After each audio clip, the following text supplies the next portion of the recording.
You didn't ask for this. You never set out to be anyone's healer. You don't wear a title. You don't seek attention. Most days, you're just trying to love well, stay present, and follow the quiet leading of God. But still, something follows you. People open up to you without knowing why. They tell you things they've never told anyone.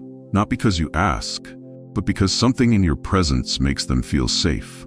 They breathe deeper when you're around.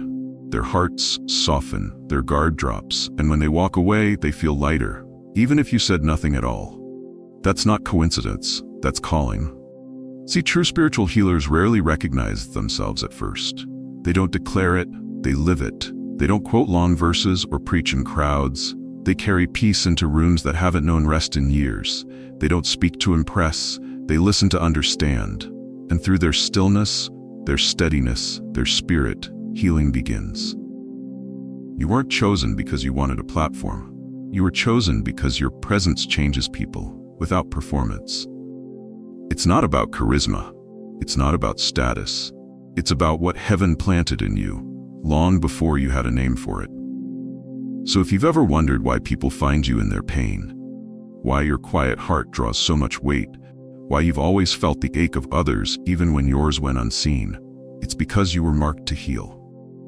And if something in your spirit is saying, "This is me," then type in the comments, simply and truthfully, "I carry healing." Let your soul agree with what God already knows. Sign 1. You were set apart through suffering early on. Some people carry healing because they've read about it, others because they were trained for it. But you carry it because you lived through the pain no one could explain. From a young age, you felt different. Not superior, not chosen in a glamorous way, just marked. While others seemed carefree, your spirit carried weight. You noticed what others ignored. You picked up sadness in someone's voice before they ever admitted it. You sensed tension before it was spoken. You felt alone even in a room full of people. And deep inside you knew, something about you was wired to feel more than what made sense. Pain came early, and it came without explanation. You didn't ask for it. You didn't cause it, but it shaped you. It didn't destroy you, it prepared you.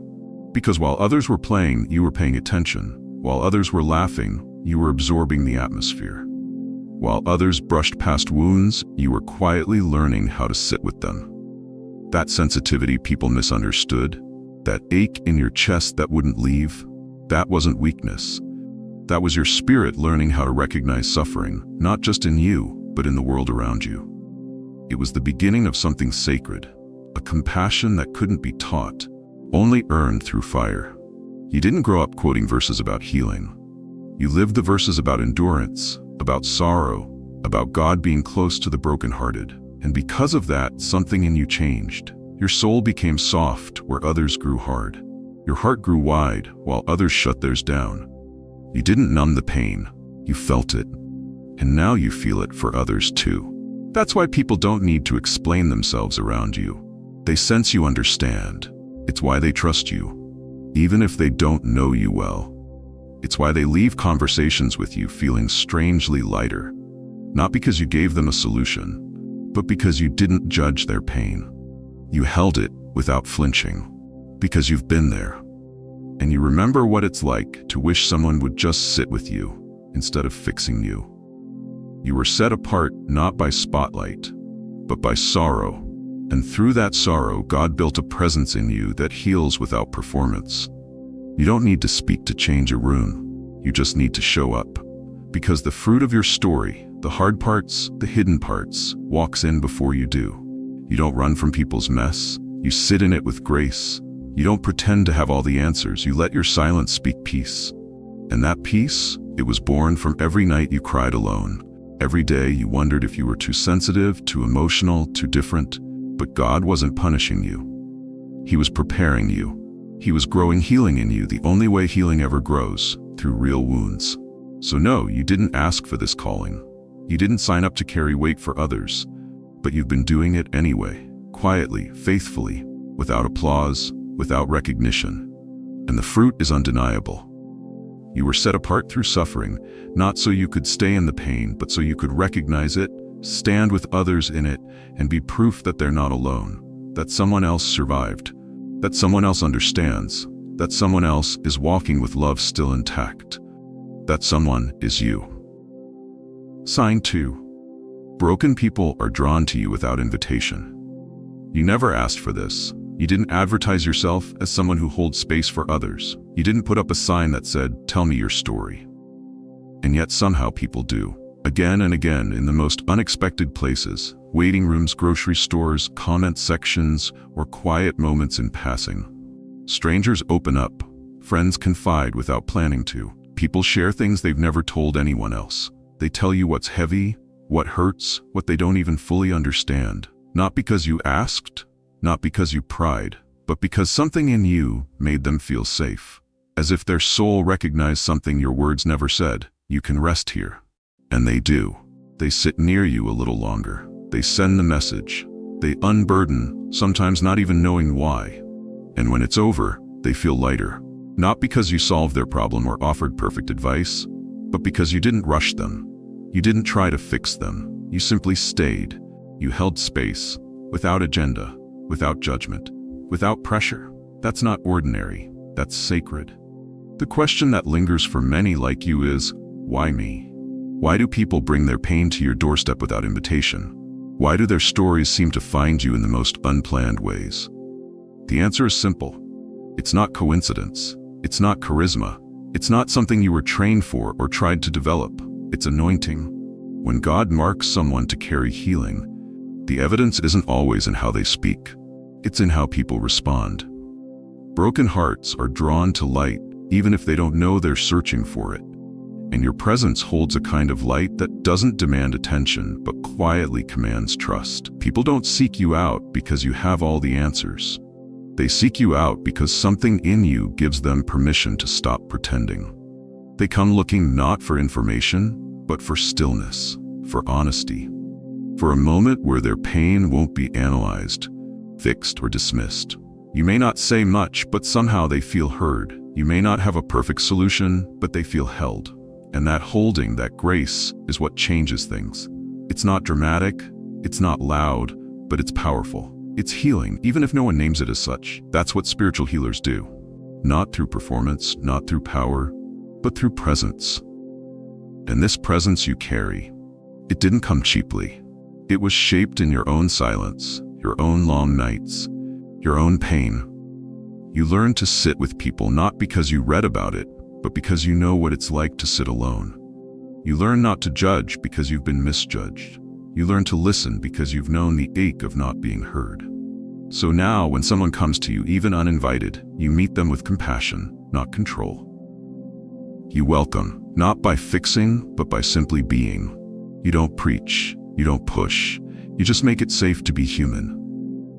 And in a world filled with shallow comfort and rushed conversations, your stillness is a refuge. Yes, it can feel like a burden. Yes, you may grow tired of being the one others turn to. But don't mistake that weight for a flaw. It's not heavy because you're doing it wrong. It's heavy because you were chosen to carry what others were never taught to release. And though you may not have asked for this role, God trusted you with it because He knew your heart could hold it gently. You carry a stillness that tells the weary, you don't have to be strong here. You carry a kindness that disarms even the most guarded hearts. You carry grace that doesn't press or pry, it simply welcomes. You don't impose, you invite. You didn't go looking for this. But the Spirit in you makes you a sanctuary for those in need. A place where people can lay down their burdens, if only for a moment, and remember what peace feels like. People may not remember what you said, but they'll remember how they felt when they were with you. That they didn't have to perform, that their pain wasn't a problem, that their story mattered. And in that moment, healing began. So if your life feels like a magnet for emotion, if you've been wondering why people open up to you without warning, if you feel like you're always carrying pieces of other people's pain, know this: it's not your fault. It's not random. It's the fruit of your calling. You were made to hold space, and heaven trusted you to do it quietly, humbly, consistently. Because God knew your hands wouldn't squeeze the fragile, your words wouldn't shame the broken, and your presence wouldn't ask to be repaid. That's why they come. Not because you asked, but because they recognize something in you even when they don't have words for it. That something is healing. And that healing is not something you perform. It's something you are. Sign 3. You feel the weight of others without explanation. There's a kind of heaviness you've carried for years, and you've never been quite sure why. You can wake up feeling burdened, even after a full night's sleep. You can sit across from someone who says everything is fine, and yet something inside you tightens. You can walk into a room full of laughter and light, and still feel an invisible weight settle on your shoulders. And for most of your life, you've questioned it. You've wondered if you were just too sensitive, too emotional, too much. But let me tell you what it really is. It's not oversensitivity, it's spiritual awareness. You're not unstable, you're tuned in. And that ache you feel, that heaviness that seems to follow you, especially after being around certain people, it's not yours, at least not all of it. It's the residue of someone else's unspoken sorrow, someone's buried grief, someone's spiritual unrest that your body picks up like a radio catching frequencies others can't hear. This is one of the most overlooked signs of someone called to heal. You don't just listen with your ears, you listen with your body. Your spirit discerns what isn't being said. You don't need the full story to feel the full weight of what someone is carrying. And often, you feel it before they even know how to name it themselves. This is why you leave conversations feeling drained, even if the topic was light. It's why you find yourself suddenly anxious without knowing why. It's why you can be completely fine and then feel a wave of sorrow pass through you after a phone call, a comment, or even just scrolling through someone's pain online. And it's not because you're absorbing drama, it's because God has wired you to intercept pain. This sensitivity is not a mistake. It's not an emotional flaw. It's part of your design. And while it can feel like a burden, it is, in fact, a trust. God gives this level of spiritual discernment only to those He knows will treat it with reverence. He knew you wouldn't use it to manipulate. He knew you wouldn't weaponize it. He knew you wouldn't ignore it. He knew you'd pray, you'd intercede, you'd pay attention. But here's the challenge. Feeling things that aren't yours can quickly become overwhelming when you haven't learned how to release what you've picked up. You were never meant to carry every burden to the point of collapse. God gave you this sensitivity not to suffer under it, but to move with it, to discern through it, to lift it back to Him. The weight is an invitation, not a prison. It's a signal that someone near you needs grace, that the atmosphere has shifted, that your presence isn't just there to observe, it's there to stand in the gap. That's why you've always felt spiritually full, even when others seem numb. That's why you've cried in silence for people who never told you what they were going through. That's why you've laid awake at night, praying without knowing exactly who you were praying for, because your spirit knew. Your spirit has always known. And yes, it's exhausting at times. Yes, you've probably wished you could turn it off. But the truth is, it's not there to weigh you down. It's there to guide you into alignment. It's there to teach you how to walk closely with the Holy Spirit. It's there to remind you that your role is not to carry every problem, but to stay open enough for God to move through you in quiet, powerful ways. So no, you're not crazy. You're not broken. You're not carrying too much. You've simply been entrusted with more than most people see. And now it's time to stop blaming yourself for the weight. It's time to stop apologizing for your gift. It's time to see this for what it really is. One of the clearest signs that you were marked to heal. When people leave you, they often don't understand why they feel lighter. They don't realize they offloaded something they never said out loud. But you felt it move through your chest, settle in your spirit, sometimes even ache in your back or your head. That's not coincidence. That's discernment in motion. That's healing through presence, not performance. And what makes this gift so sacred is that no one ever sees it happen. It's silent, invisible, but real. And heaven sees it. Heaven honors it. Because while others talk about healing, you carry it. While others quote peace, you become it. You feel the weight of others not because you're weak, but because you've been trusted with their silence. And that, dear friend, is holy ground. Sign 4. You're drawn to what is broken, and you see beauty in it. There's something about broken things that draws you in. While the world turns away from what's cracked and unfinished, your heart moves toward it. You're not repulsed by what others reject. You're stirred. Something deep in your spirit awakens when you see pain that has been pushed aside, voices that have been silenced, lives that look like they've been forgotten. And you don't move toward these places because you want to fix them.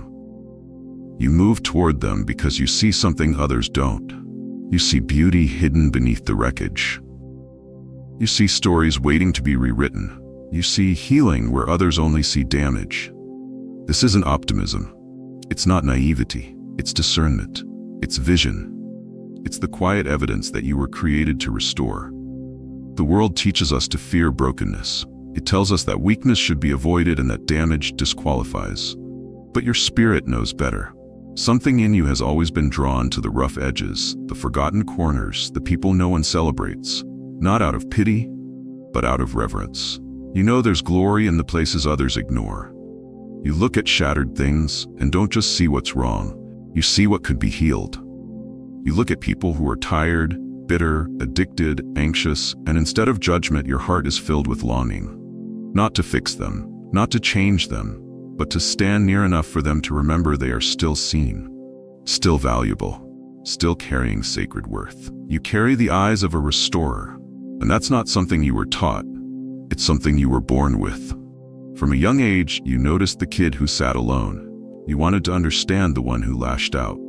You didn't take things at face value, because even then your spirit could tell, there's more going on than what I'm seeing. And you weren't wrong. You were simply ahead of your time. This ability to see redemption where others see ruin is not a personality trait. It's a spiritual gift. It means you're aligned with the heart of God, because He too is drawn to what is broken. Not because He needs to feel needed, but because He knows that where there's a crack, there's a way for light to enter. And that same light, once received, becomes the very thing that heals. You've likely felt this instinct when walking into unfamiliar spaces. Maybe a home that feels heavy, a person whose presence feels closed, a situation that seems hopeless. And while others back away or shift the subject, you lean in. You want to know the story. You want to hear what went unsaid. You want to be near. Not because you think you're the answer, but because you believe redemption is always possible. This is how a restorer sees the world. Not through the lens of what's broken, but through the lens of what's becoming. And that changes everything. You don't look at failure and see finality. You look at failure and feel a stirring. What can rise from this? You don't walk away from what's messy. You sit in it. You stay. You listen. Because your presence is not performative. It's prophetic. You're not there to patch things up with shallow words. You're there to stand long enough for the healing to begin. That's why people feel different around you. They feel safe without knowing why. They soften, even when they intended to stay guarded. Because your energy doesn't demand them to be better. It quietly tells them that they're still worth loving, even in the middle of the mess. The truth is, you don't just see beauty in broken places. You remember it, because you've been there too. You've known what it feels like to be misunderstood, overlooked, discarded. You've carried wounds that no one acknowledged. And it was in those places that your own vision was refined, not through ease, but through experience. So now, you walk through life seeing sacred potential where others see no hope. You walk into broken ruins and feel peace begin to grow again. You speak gently to lives that have been hardened by survival. And what you offer is not perfection. What you offer is presence. And that is where true healing begins.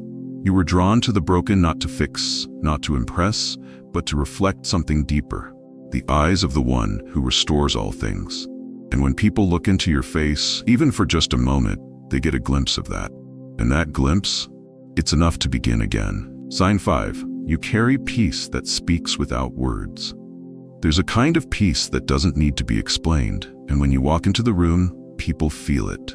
The atmosphere shifts, not because you said anything, not because you raised your voice or demanded attention, but because your presence speaks for itself. People grow still, they breathe deeper. Some feel safe, others feel exposed. Not in a way that shames them, but in a way that reminds them they don't need to perform. You've likely noticed this throughout your life, even if you didn't have words for it. Strangers open up to you. Children quiet down near you. Someone in crisis looks your way and just seems to settle. It's not your personality, it's not charisma, it's not confidence. It's peace, and it's not ordinary. It's spiritual, it's sacred. It's the kind of peace that only comes from spending time with God behind closed doors. What others feel around you is the residue of your private surrender. It's the fruit of long nights in prayer, seasons of loss that didn't take your faith, and battles you fought in silence that no one knew about. While others were chasing titles, you were chasing truth. And because of that, you carry something that can't be faked, the weight of stillness. The authority of peace. The kind of calm that doesn't come from knowing everything, but from trusting the one who does. You don't speak loudly. You don't have to. Your peace speaks louder. It convicts without condemning. It comforts without controlling. It reminds people, even unconsciously, that God is real and He is near. And sometimes, that alone is enough to soften a hard heart, slow an anxious spirit, or stop someone from going over the edge. This isn't a skill you learned. It's a spirit you've cultivated. You didn't set out to be someone who shifts rooms. You just stayed faithful when no one was watching. You learned how to rest when everything was shaking. You chose stillness when fear told you to run. And now you carry the fruit of that obedience. The world doesn't understand this kind of presence. It's not loud enough for the spotlight. It's not flashy enough for applause. But heaven recognizes it, and people respond to it, even when they don't know why. Because peace like yours isn't common. It's costly. And it's one of the clearest signs that you were chosen not to impress, but to carry healing. So the next time someone tells you, "I feel calm when I'm around you," or "there's just something about you that feels safe," don't brush it off. Don't minimize it. Just smile. And thank God for the quiet anointing you carry. Because that peace, it's not just for you. It's for every soul that walks into your presence, needing a reminder that God is still near. You may have never called yourself a healer. You may have never stood on a stage or prayed out loud or even seen yourself as someone spiritually gifted. But the truth is, the fruit has always been there. People breathe easier around you. They open up without knowing why. They leave feeling lighter, not because you gave them a formula, but because you gave them something far more rare. Presence. You didn't fix them. You didn't force them.